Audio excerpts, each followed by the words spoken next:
ಕರ್ತವ್ಯದಲ್ಲಿದ್ದಾಗ ನಮ್ಮದೇ ಆದಂಥ ಒಂದು ವಿಶೇಷ ನಿಯಮ ಇದೆ, ನಿಮ್ಮದೇ ಆದಂಥ ಒಂದು ನಿಯಮ ಇದೆ, ಡಿಸಿಪ್ಲಿನ್ ನಿಮ್ಮ ನಿಯಮ ಇದೆ.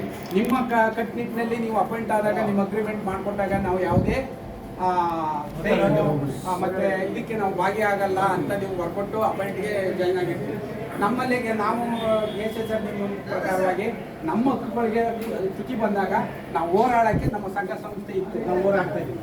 ನೀವು ಆಮೇಲೆ ಬರ್ತಾ ಇರಲಿಲ್ಲ, ಇಲ್ಲ ನೀವು ಸ್ವತಂತ್ರರು, ನೀವು ಸ್ವತಂತ್ರರು. ಆ ನಿಯಮ ಇತ್ತಲ್ಲ ಇಲಾಖೆಯಲ್ಲಿ ಕೆಲಸ ಮಾಡುವಾಗ, ಆ ನಿಯಮ ಇಲ್ಲ ಈಗ ಅನ್ವಯ ಆಗಲ್ಲ ಆ ನಿಯಮ. ಹಾಗಾಗಿ ಯಾವುದೇ ಇದರಲ್ಲಿ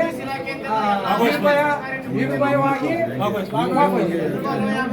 ಸರ್ಕಾರಿ ನೌಕರರು ಈಗ ನೀವೆಲ್ಲರೂ ಪೊಲೀಸ್ ಇಲಾಖೆ ಇರೋರೆಲ್ಲ ನಿವೃತ್ತಿ ಸರ್ಕಾರಿ ನೌಕರರು ಮತ್ತೆ ನಮ್ಮ ವೇದಿಕೆಯ ಎಲ್ಲಾ ಸಂಚಾಲಕರು ಸದಸ್ಯರು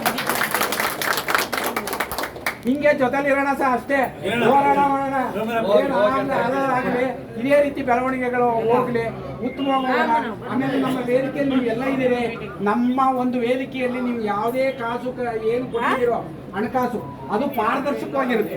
ನಾವು ಅದರಲ್ಲಿ ಒಂದು ಯಾವುದೇ ರೀತಿ ನಮ್ಮ ವೇದಿಕೆಗೆ ಚ್ಯುತಿ ಬರದ ರೀತಿಯಲ್ಲಿ ನಮ್ಮ 9 ಜನ ನಮ್ಮ ಜಿಲ್ಲಾ ಸಂಚಾಲಕರು ನಾವು ಅದನ್ನ ಆ ಚ್ಯುತಿ ಬರದ ರೀತಿಯಲ್ಲಿ ನಡ್ಕೋತೀವಿ ಅನ್ನೋ ಒಂದು ಭರವಸೆನ ನಿಮ್ಗೆ ಹೇಳ್ತೇವೆ.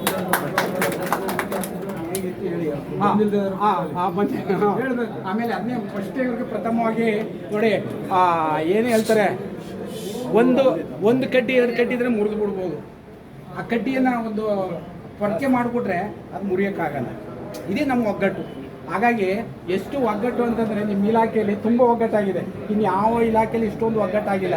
ಅದಕ್ಕೆ ಮತ್ತೊಮ್ಮೆ ಅಭಿನಂದನೆ ಮಾಡ್ತಾ, ಅವತ್ತು ಬೆಂಗಳೂರು ಚಲೋ ಹೋಗಿ ಕಾರ್ಯಕ್ರಮಕ್ಕೆ ಮೂಲ ಅದರಲ್ಲಿ ಹೆಚ್ಚು ನಾವು ಎಷ್ಟು ಅಭಿನಂದನೆ ಹೇಳಬೇಕು ಅಂದರೆ ನಿಮ್ಮ ಇಲಾಖೆ ಅದರಲ್ಲಿ ಜವಾಬ್ದಾರಿ ತಿಂಡಿಯನ್ನು ವಹಿಸ್ಕೊಂಡ್ರು, ಖರ್ಚು ವಹಿಸ್ಕೊಂಡ್ರು, ಒಳ್ಳೆ ಆಮೇಲೆ ರುಚಿಯಾದಂಥ